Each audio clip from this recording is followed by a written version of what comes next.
Salam anak-anak hebat. Terima kasih kembali telah mengunjungi channel ini. Dan berikutnya kita akan membahas bab 5 di pertemuan yang pertama semester 2 untuk kelas 9 dengan judul besar tentang harmoni keberagaman masyarakat Indonesia.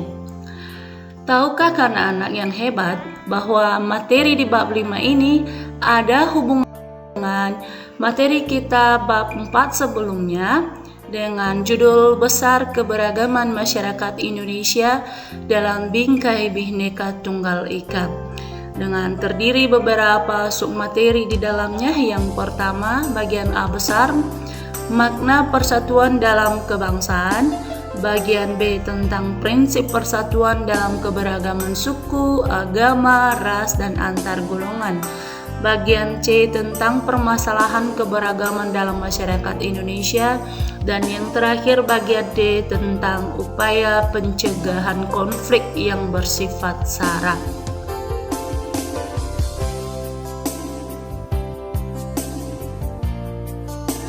Dengan demikian, marilah menambah pengetahuan tentang sikap layak dalam keberagaman di Indonesia dengan belajar bersama dengan saya, Agnes Ganumba, SPD Guru PPKN di SMP Swasta Bintang Laut Teluk Dalam.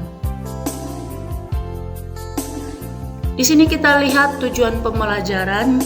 Di pertemuan yang pertama ini diharapkan siswa dapat memahami harmoni dalam keberagaman sosial budaya, memahami harmoni dalam keberagaman ekonomi pada masyarakat, memahami harmoni dalam keberagaman gender dalam masyarakat. Kita masuk pada materinya, bagian A besar tentang makna harmoni dalam keberagaman sosial budaya, ekonomi, dan gender dalam Bhinneka Tunggal Ika. Seperti yang kita ketahui pada materi bab 4 mengajarkan kita tentang memahami dan mengetahui beberapa keberagaman yang ada di dalam negara kita Indonesia.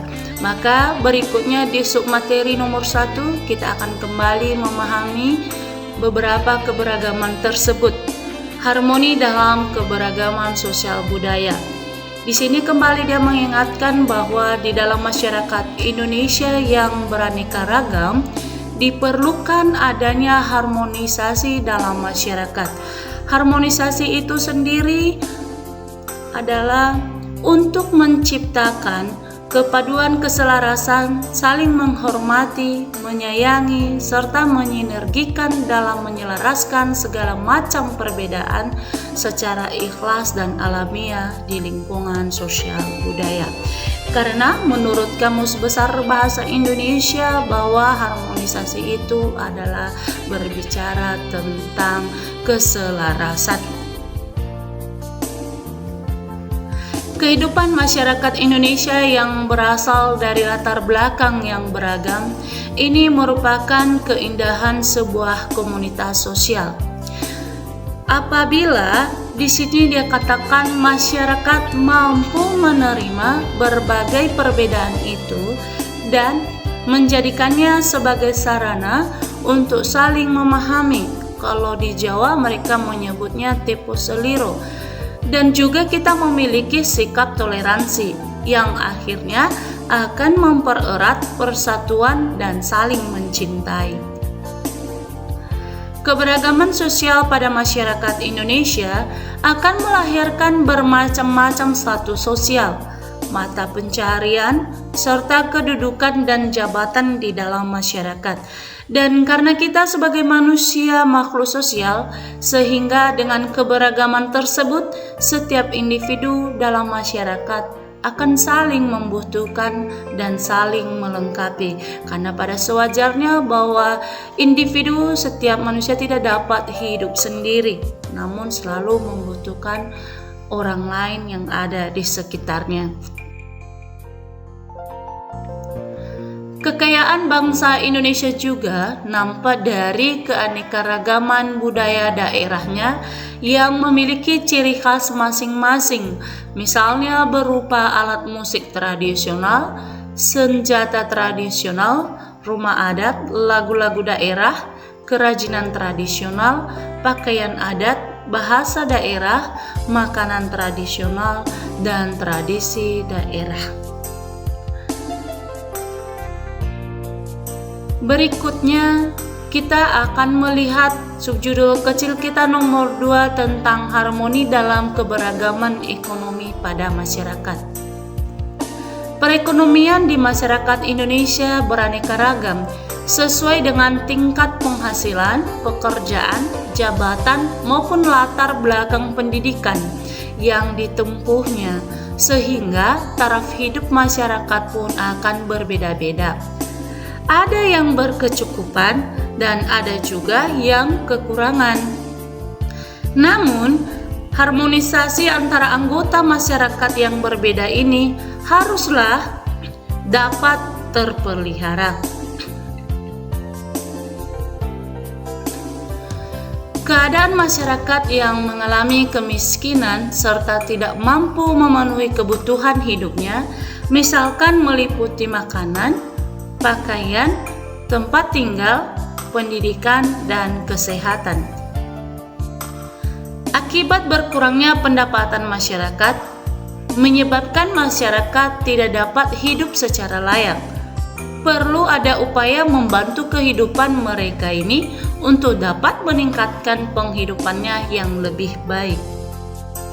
Hal ini dapat dilakukan dengan melakukan pemberdayaan ekonomi masyarakat di sekitarnya, atau juga dari pemerintah dan kelompok masyarakat lainnya, sehingga akan tercipta pula harmoni dari keberagaman ekonomi masyarakat.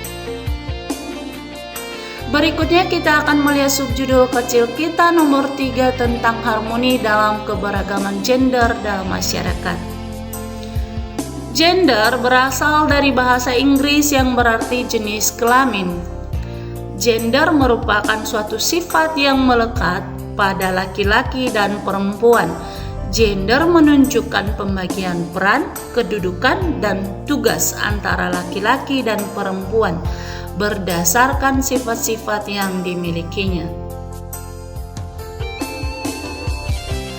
Kesetaraan gender di zaman sekarang makin berkembang, bukan hanya perlakuan yang adil berdasarkan ciri-ciri fisik antara laki-laki dan perempuan, tetapi mengarah kepada kompetensi kemampuan akademik atau keahlian yang dimiliki dari setiap orang dalam kehidupan masyarakat, tanpa membedakan jenis kelamin, baik itu laki-laki maupun perempuan, memperoleh kesempatan yang sama untuk berperan serta dalam berbagai bidang kehidupan. Sekarang ini sudah banyak kaum perempuan yang menduduki jabatan penting di instansi-instansi pemerintah maupun swasta. Contohnya adalah Ibu Megawati Soekarno Putri yang berjenis kelamin perempuan yang menjadi presiden kita di Indonesia ini, dan dia adalah presiden kelima. Begitu juga dengan profesi yang dulunya biasa hanya dilakukan oleh kaum laki-laki, tetapi sekarang juga sudah banyak bisa dilakukan oleh kaum wanita.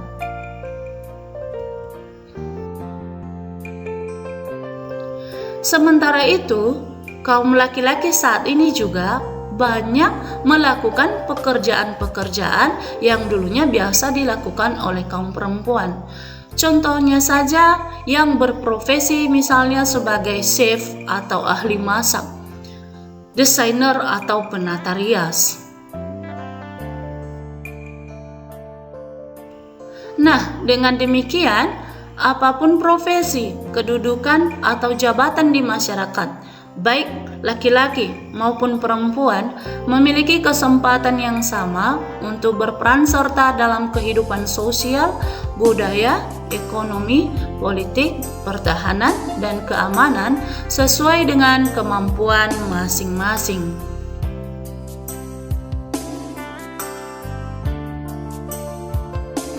Baik, demikianlah pertemuan pertama kita di bab 5 ini. Terima kasih saya ucapkan. Semoga kegiatan pembelajaran pada pertemuan ini dapat bermanfaat dengan baik bagi yang mendengarkannya. Dan jangan lupa untuk kembali mengunjungi channel ini untuk mendengarkan dan melihat beberapa video pembelajaran yang berikutnya. Saya ucapkan banyak terima kasih sekali lagi. Salam dari saya, Ya Ahobu.